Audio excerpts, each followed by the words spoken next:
Welcome back to College Football Addiction. I'm going to talk a little Big 12 again this week with Drake from Locked On Big 12. How you doing, my man? Doing well, TJ. How are you? I'm good. Thanks for hanging out again. Let's talk a team that one team seems to be heading one direction, the other seems to be going the other way. BYU, are they falling off a little bit? ASU kind of on the rise. Are these two ships passing in the night, or what are your thoughts on this matchup, big picture, before we dive into it?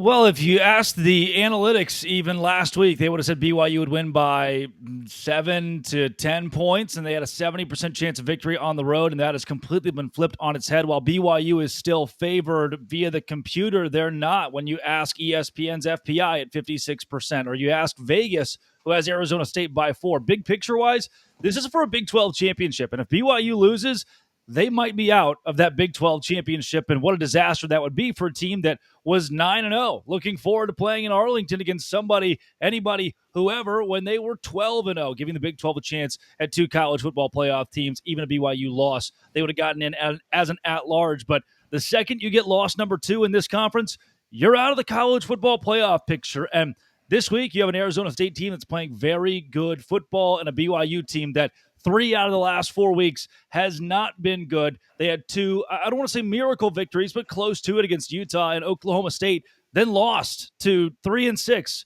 unranked Kansas at night at home. I can't imagine something much worse for BYU this late in the year, but if there is something worse to imagine, it's a loss this week to Arizona State.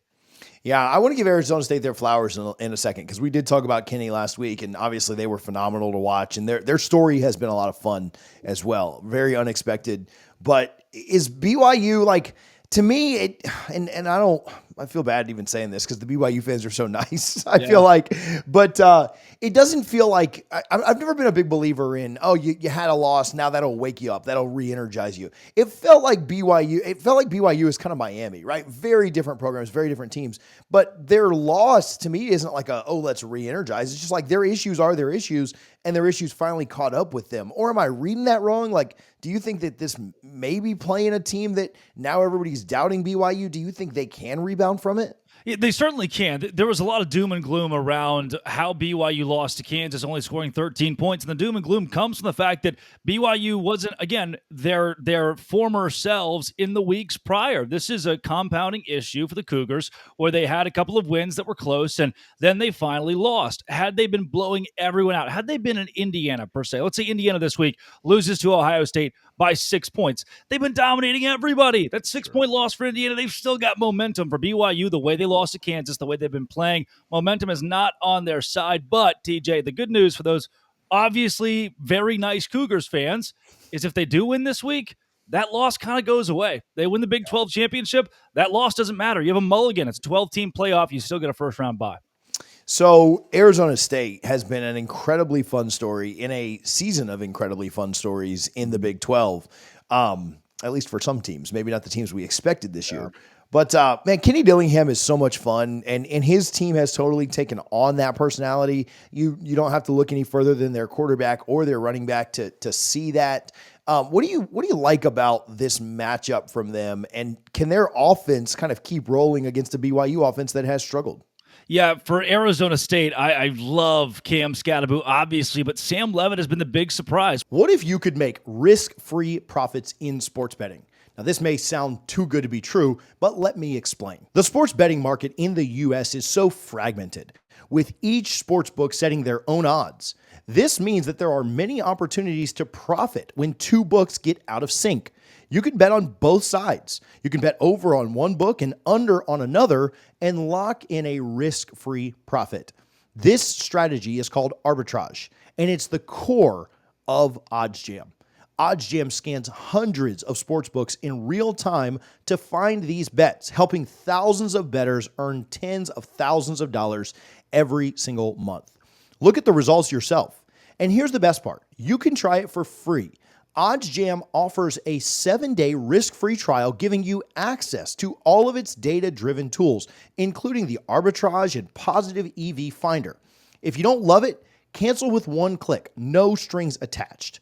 Are you ready to bet smarter? Use promo code CFA for College Football Addiction to get 35% off your first month after the trial.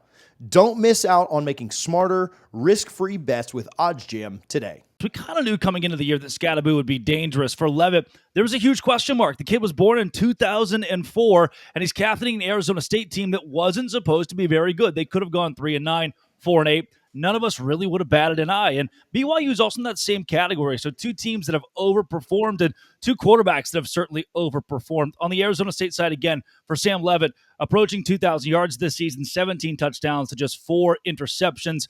Not only has he at times been a game manager, he's been a game changer. Earlier in the year, I would have told you, hey, Sam Levitt does enough to get Arizona State the win, but I think he's developed now into a dangerous quarterback that can go lead you down the field, win a game, if that's what's asked of him this week against BYU. As far as Arizona State grades offensively, efficiency-wise, 15th running the football, 24th throwing the football, top 25 in both categories. The real question is, can they put up with a BYU defense that was great last week? They're 17th against the run, 11th against the pass, efficiency-wise.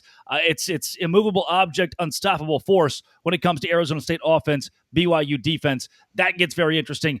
And then again, you mentioned BYU's offense has struggled, especially passing efficiency in efficiency categories, and Arizona State's defense is top 25 against the pass and the run. That's pretty good.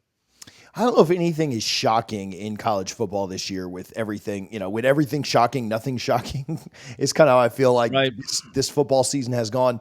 But how surprised were you with, I know they got out to a big lead and they had to just kind of hold on for as long as they could. But how surprised were you with Arizona State to be able to score the way they did early on Kansas State? Yeah, I thought it was great that they jump out 21-0, and we're all looking around kind of as those of us who consider ourselves the big-time college football followers saying, all right, yeah, it's 21-0, but they're at Kansas State. There's an entire second half to play, and Kansas State's really good. Avery Johnson's very dynamic. They're going to make this a ball game. And Kansas State didn't really make it a ball game because of the defense of Arizona State. So while we talk all season long about those big names offensively, Cam Scadaboo, of course, is going to be at the forefront of when you're having a conversation about Arizona State. Their defense last week was perfect when it needed to be, forcing 3 turnovers against Kansas State. The offense returns the favor. 36 minutes and 36 seconds of possession time, forcing Kansas State to 23 minutes and 24 seconds on their end. That's a pretty darn big gap right there. That's just cohesion between offense and defense and a total domination for Arizona State, who was able to turn Kansas State over when it mattered most. Who is if BYU is going to get this back on the right track and find a way to, I don't want to say salvage because it's still really a good year. It may fall short of expectations if they can't win their next 2. But who is your X factor for BYU getting this thing turned around against Arizona State this week? It's going to have to be Jake Retzlaff. It's a cop-out answer to give the quarterback, but it's certainly the case this week because that passing game has gone down and down and down week in and week out under Aaron Roderick. They're 38th in the country in efficiency after prior being in the top 20 throwing the football. Jake Retzlaff has to step up and go win the game himself. We can't make the excuse, well, the OC put us in a bad spot, or we didn't run the football enough, or the offensive line didn't play well. We've seen Retzlaff against Utah and Oklahoma State put the team on his back in final drives. He's got to do it for the entirety of the game. If he does, BYU's in a good spot to win. I'm telling you, TJ, BYU fans will make up 40% of the stadium on Saturday. That's going to be a big boost for Retzlaff and company. You heard Kenny talking about it, saying, "Hey, we need you to buy. If you're selling a ticket, make him show you a hat, make him show you a shirt. Yeah, make sure it's Arizona State fans." I'm interested to see exactly what that crowd looks like, because Kenny realizes it. He realizes what's coming.